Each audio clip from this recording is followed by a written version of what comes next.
ഇരിക്കെ.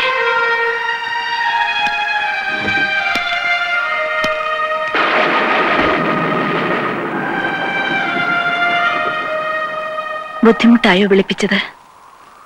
എന്താ അമ്മ ഇങ്ങനെ? അല്ല, ഒരുപാട് തിരക്കുള്ള ആളല്ലേ.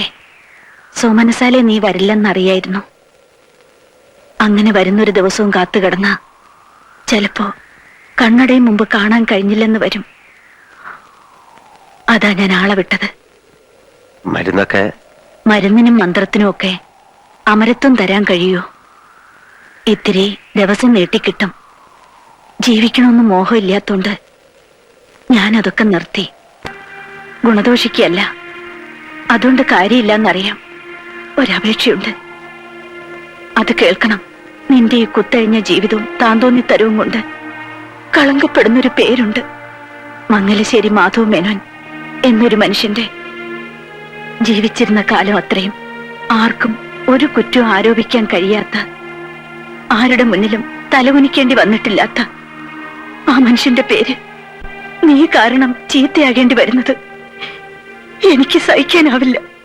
മനഃപൂർവ്വം അച്ഛന്റെ പേര് ചീത്തയാക്കാൻ വേണ്ടി ഞാനൊന്നും ചെയ്യുന്നില്ല.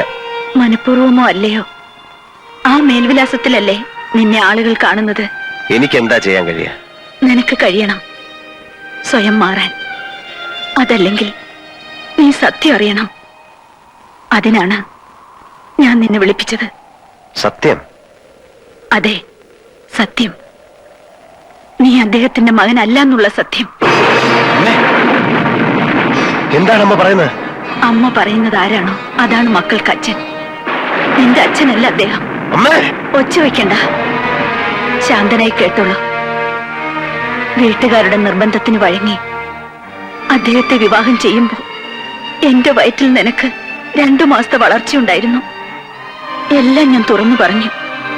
ആദ്യത്തെ രാത്രിയിൽ പടിയിറക്കുമെന്ന് കരുതി തന്നെയാണ്, അതാഗ്രഹിച്ചു തന്നെയാണ്. പക്ഷേ എല്ലാം ആ നിമിഷം തൊട്ട് മറന്നേക്കാൻ അദ്ദേഹം പറഞ്ഞു.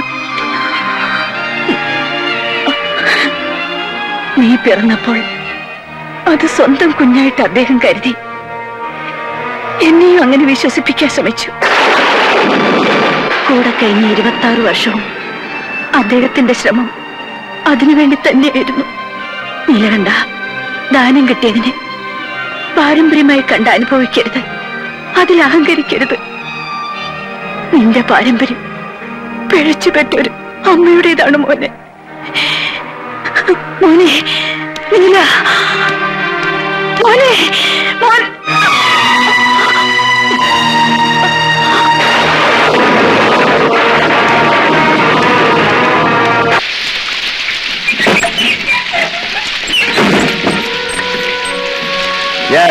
ഞാനൊരു പിഴപ്പ് പറ്റവനാണല്ലേ? തന്തയില്ലാത്തവൻ.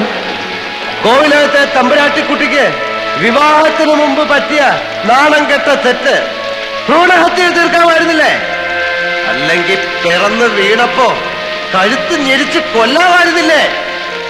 നദിയിൽ ഒഴുക്കുകയോ തീവണ്ടിപ്പാളത്തിൽ ഉപേക്ഷിക്കാമായിരുന്നില്ലേ? എന്തുകൊണ്ട് ചെയ്തില്ല? മഹാമനസ്കത, മനുഷ്യത്വം. ഭിക്ഷ കിട്ടിയതാണെന്നറിയാത്ത പൈതൃകത്തിന്റെ പേരിൽ അഹങ്കരിച്ച ഞാൻ വിഡ്ഢിയായി. ദാനം കൊടുത്തു മാത്രം ശീലിച്ചവന് ഈ ജന്മം പോലും ഒരാളിന്റെ ദയായിരുന്നു എന്നറിയുമ്പോ ഇതെന്റെ മരണമാണ്. മംഗലശ്ശേരി നീലകണ്ഠന്റെ മരണം. ആവശ്യത്തിനും അനാവശ്യത്തിനും ഞാൻ എടുത്തു പറഞ്ഞൊരു പേര്, എന്റെ അച്ഛന്റെ പേര്, എന്റെ നാവിന്റെ തുമ്പിലിരുന്ന് പൊള്ളുകയാണ്. ആദ്യമായി ഞാൻ വെറുക്കുകയാണ്. എനിക്ക് വെറുപ്പാണ്.